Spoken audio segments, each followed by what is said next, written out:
est le 28 janvier 2026, en pleine semaine de la haute couture à Paris. Les invités du défilé prennent place au théâtre du Lido sur les Champs-Élysées. Ils s'attendent au rituel habituel d'un défilé de couture, une démonstration vivante de l'excellence et du savoir-faire français qui laisse deviner les centaines d'heures de travail des artisans. Sauf que ce jour-là, il n'y a pas de collection. Ou du moins, pas dans le sens où on l'entend. Juste avant le début du show, les photographes sont écartés, la lumière s'éteint, et c'est un écran géant de 33 mètres de long qui s'allume. Les invités guettent si les mannequins arrivent pas sur la gauche, mais en fait le défilé a déjà commencé, juste en face d'eux, sur cet écran. Une trentaine de silhouettes virtuelles s'enchaînent, zéro création physique, zéro mannequin réel. Cette collection s'appelle Hors Champ, et c'est le cas de le dire, puisqu'on sort littéralement de ce qu'est la haute couture. Ce défilé, c'est celui de la maison Alexis Mabille. Pas un intrus, mais l'un des rares membres permanents du cercle ultra fermé de la haute couture. Avec un défilé 100% virtuel et intégralement généré par intelligence artificielle, il court-circuite le label le plus exigeant et le plus protégé de l'industrie de la mode. Pourtant, pour Alexis Mabille, il n'a pas remplacé son art, mais juste utilisé un outil au service du savoir-faire traditionnel. Mais alors, est-ce qu'on peut vraiment parler de haute couture avec un défilé sans couture? Bonjour et bienvenue. Dans cette vidéo, on va donc décrypter si la haute couture, et même plus généralement le luxe, peuvent survivre quand l'image devient plus importante que la matière. En tout cas, s'il y a bien un truc qui ne sera jamais remplacé par l'IA, et pour lequel on ne demande pas de la haute couture, mais juste de la tranquillité et du confort, ce sont les menstruations. Cette partie de la vidéo est en collaboration avec Eve & Co. Si vous connaissez pas, c'est une marque de culottes menstruelles en coton bio qui vous protège pendant 12 heures. Ça remplace totalement les serviettes et les tampons, il y a besoin d'aucune autre protection. Il y a des modèles pour tous les flux, en fait la partie absorbante remonte jusqu'au dos de la culotte, donc ça évite les fuites, notamment la nuit. Mais c'est pas une couche, t'as vraiment l'impression d'avoir une culotte classique, ça se voit pas sous les vêtements, y a pas d'odeur non plus, pas de sensation d'humidité. Et pour l'entretien, alors c'est ce qui me faisait un peu peur avant de passer le cap, mais en fait c'est hyper simple, il faut juste rincer la culotte à l'eau froide avant de la laver en machine à 30 degrés et vous pouvez la mettre avec le reste de votre linge sans problème. C'est aussi plus économique et plus écologique forcément que les protections jetables. Là tu te fais ton petit stock de culottes pour pouvoir en mettre une pendant que d'autres sont au lavage. Donc si vous avez envie de tester ou de vous refaire votre petit stock de culottes menstruelles, en ce moment c'est les ventes privées chez Eve & Co, il y a jusqu'à moins 60% sur tout le site, et avec mon code Naomita vous avez 10 € offerts sur votre commande, vous pouvez scanner le QR code ou passer par le lien en description. Je vous laisse avec la suite de la vidéo.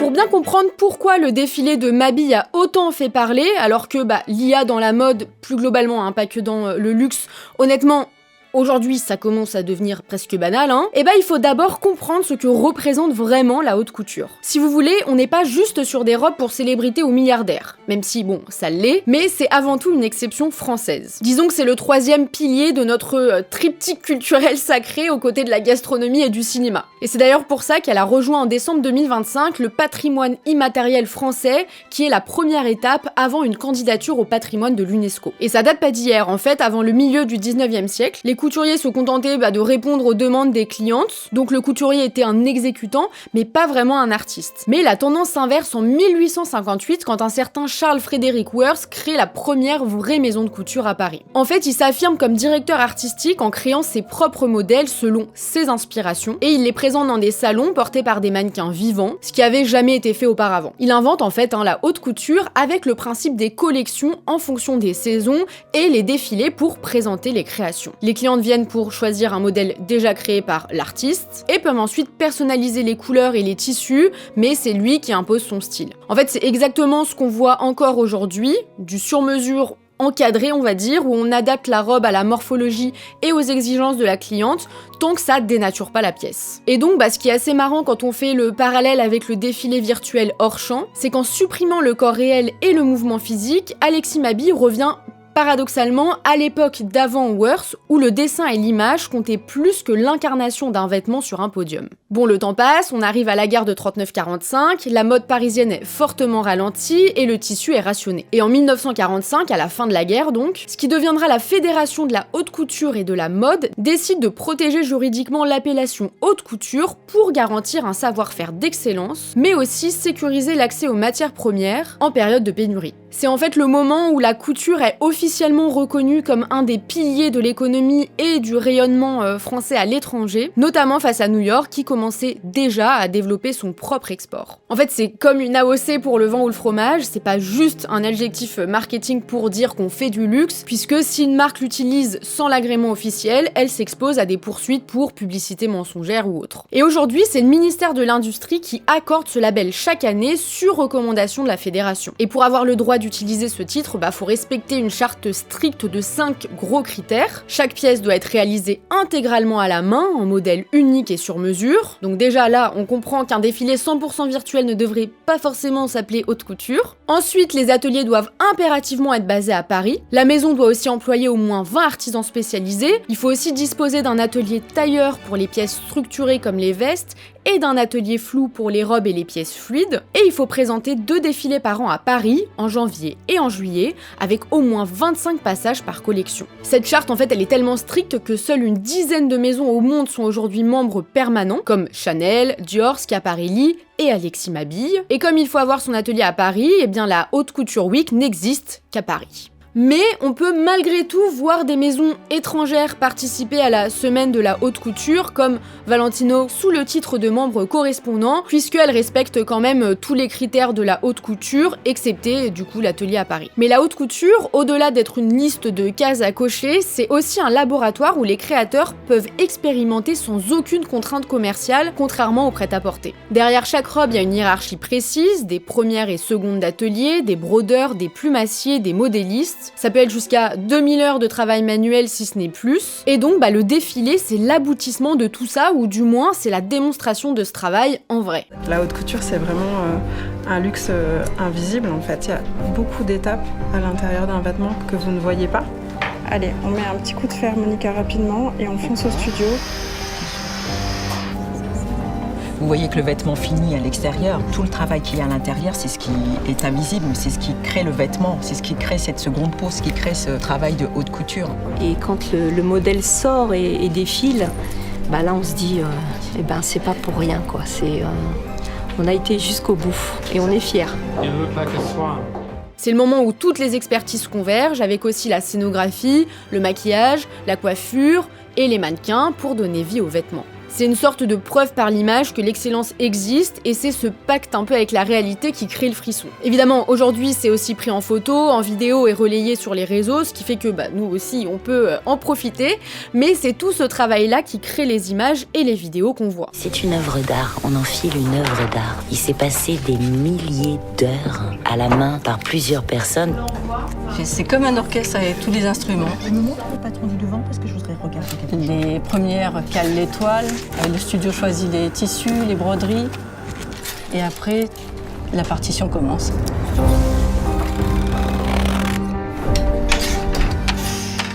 Et sachant tout ça, sachant ce que la haute couture représente et surtout à quel point ce label est protégé, on peut se demander quand même comment il a pu faire ce défilé haute couture qui ne respecte pas vraiment la charte de la haute couture. Eh bien tout simplement parce que la fédération de la haute couture et de la mode n'était pas au courant. C'est aussi simple que ça. Et d'ailleurs, quand on demande à Mabille si l'institution était justement au courant de ce qu'il préparait, sa réponse est catégorique, bien sûr que non. Alors quand Alexis Mabille présente sa collection hors champ, il y a une sorte de pacte sacré avec le décret de 45 qui est brisé. On passe brutalement du vêtement qui crée l'image à l'image qui se passe du vêtement. Et pour un milieu qui repose sur la rareté du geste, c'est une remise en question totale de son ADN. Avec le 100% virtuel, en fait, on regarde plus une performance de couture, mais une simulation de couture. Alors la fédération n'a publié aucun communiqué officiel sur le sujet, en tout cas pas à ma connaissance, ça s'est très certainement fait en interne. Mais ceci étant dit, même si la haute couture est une tradition, elle n'est pas pour autant figée. Faut malgré tout évoluer avec son temps, et la fédération de la haute couture et de la mode n'est pas en guerre contre la technologie. Sur le sujet de l'IA, disons qu'elle adopte une position d'accompagnement encadré, donc la fédération rejette pas l'IA générative, ça n'aurait dans tous les cas pas beaucoup de sens, mais elle la traite comme une force disruptive qui doit rester au service de la création et du savoir-faire. Et du coup, est-ce qu'on peut encore vraiment parler de savoir-faire d'exception quand il ne passe plus par les mains mais par des prompts ? La non-intention du défilé hors champ est en tout cas assez poétique. Avant le vêtement, il y a une vision, avant la matière, une intention.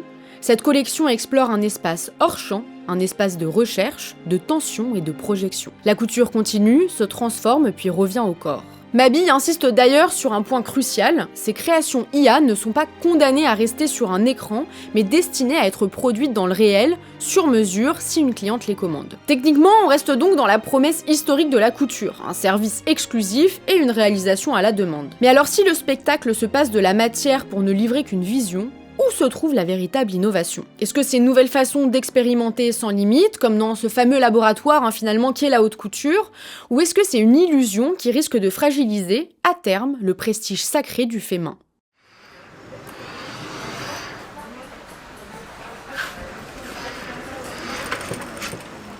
I really love couture. It's different, the sensation where you feel the human touch. Couture speak about craftsmanship, but at the same time also about teamwork. It's impossible to make all this collection if you have not a big team. They maintain the tradition. Nos yeux sont sur nos mains en fait. Si vous ne sentez pas avec vos mains, si vous ne voyez pas avec vos mains, vous ne pouvez pas en fait aimer ce que vous faites. Donc il faut vraiment aimer préparer à la main. La mode, c'est aussi un témoin de notre temps, et dans une époque où la technologie et l'intelligence artificielle se développent à une vitesse assez dingue, c'est aussi normal qu'on en voit la représentation dans certaines créations. Et c'est d'ailleurs l'argument d'Alexis Mabille pour sa collection hors champ. Il affirme que la haute couture est un héritage vivant qui doit constamment être réimaginé, et que cette collection printemps-été 2026 s'inscrit dans cette réflexion tournée vers l'avenir. Pour lui donner vie, il dit avoir choisi de s'engager dans l'innovation technologique entouré d'une équipe de spécialistes, tout en préservant ce qui reste essentiel, le geste et la sensibilité, au cœur même du processus créatif. En fait, il défend son défilé en assurant n'avoir pas juste appuyé sur un bouton magique pour obtenir un résultat aléatoire, mais qu'il a bel et bien réalisé ses croquis, choisi ses tissus et ses broderies, puis qu'il a travaillé pendant 6 mois avec le studio de création numérique Gloria pour traduire ses croquis en collection virtuelle. Et techniquement, l'effort il est réel. Chaque silhouette aurait nécessité environ 300 opérations ou prompts pour obtenir le résultat souhaité, notamment en entraînant l'IA sur l'ADN de sa marque. Sauf que la question, c'est pas uniquement de savoir si c'était difficile ou long à produire, mais de savoir si on peut appeler couture quelque chose qui n'a jamais été cousu. Alors, pas question ici de remettre en cause le savoir-faire de cette maison, qui a réalisé plein de collections auparavant dans les règles de l'art de la haute couture, mais je me demande quand même pourquoi. Si l'IA générative ne sert pas à explorer l'impossible d'une manière ou d'une autre et à repousser les limites de ce qui existe déjà, en quoi c'est au service de la création et du savoir-faire plutôt qu'un raccourci? J'ai pas forcément la réponse, de toute manière c'est hyper subjectif, dites-moi vous d'ailleurs ce que vous en pensez. Mais enfin bon, pour me faire l'avocat du diable, qui n'en est pas un d'ailleurs, et dans la mode, la technologie a clairement du bon quand elle devient une alliée. Iris Van Herpen, qui est membre correspondant de la haute couture, utilise l'impression 3D et la découpe laser pour créer des formes impossibles à réaliser à la main seule, et chaque pièce subit ensuite des centaines d'heures de retouches manuelles en atelier. On est vraiment en fait sur une extension du possible avec une silhouette bien réelle.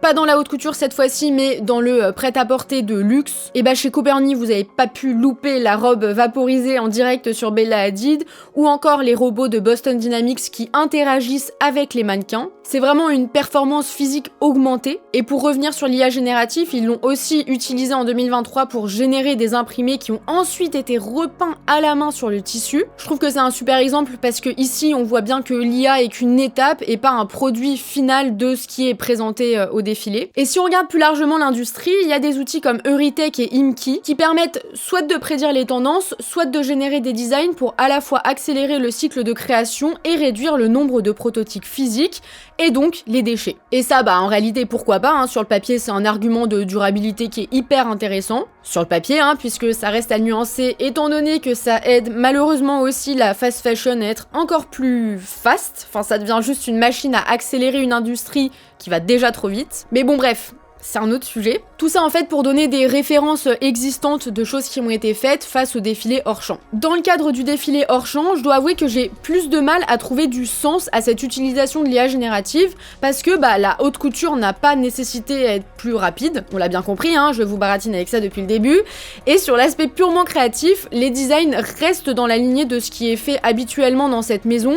Donc je me dis que la collection aurait pu être réalisée physiquement puisque l'IA n'a pas semblé apporter de rupture créative majeure. Et d'ailleurs, même au-delà des tenues en fait des créations en tant que telles, c'est même presque malaisant puisque on voit des avatars aux yeux vitreux qui bug un peu, on se croit un peu dans la vallée de l'étrange quoi. Donc je me demande pourquoi. Est-ce que c'est un choix artistique délibéré de faire sentir ce malaise pour nous faire passer un message? C'est possible, mais ça apparaît pas vraiment dans la note d'intention du défilé. Ou est-ce que ça sert à réduire les coûts et pallier de potentielles difficultés financières, puisqu'un défilé virtuel signifie pas de mannequins, pas de tissu, moins d'artisans et moins de main-d'œuvre en règle générale. Mais du coup, est-ce que c'est encore du luxe? Sans oublier le sujet de la propriété intellectuelle. À qui appartient la robe si son design est généré par un studio tiers, quand bien même le directeur artistique est à l'origine de l'idée? Ou pire encore, à qui appartient la robe si l'IA a été entraînée sur les archives d'autres créateurs? Des outils comme Imki, justement, tentent de répondre à ça avec des IA en circuit fermé entraînés uniquement sur les créations internes de la marque,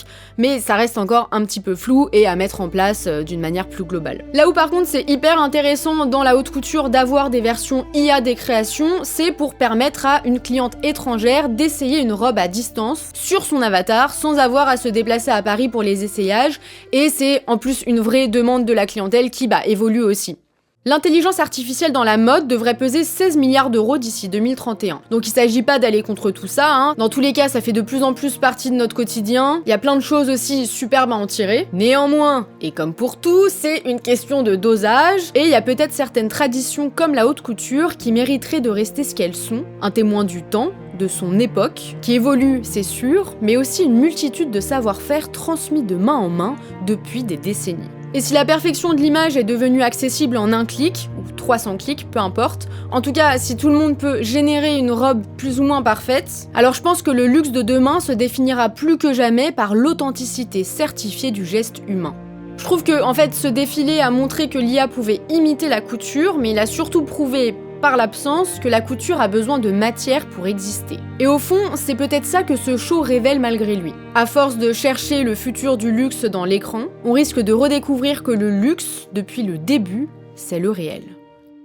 Voilà, merci d'être resté jusque-là. Pour rappel, vous avez les ventes privées et 10 € supplémentaires avec mon code Naomita sur Eve & Co. Vous avez toutes les informations en description. La prochaine vidéo, ce sera l'histoire d'une grande maison.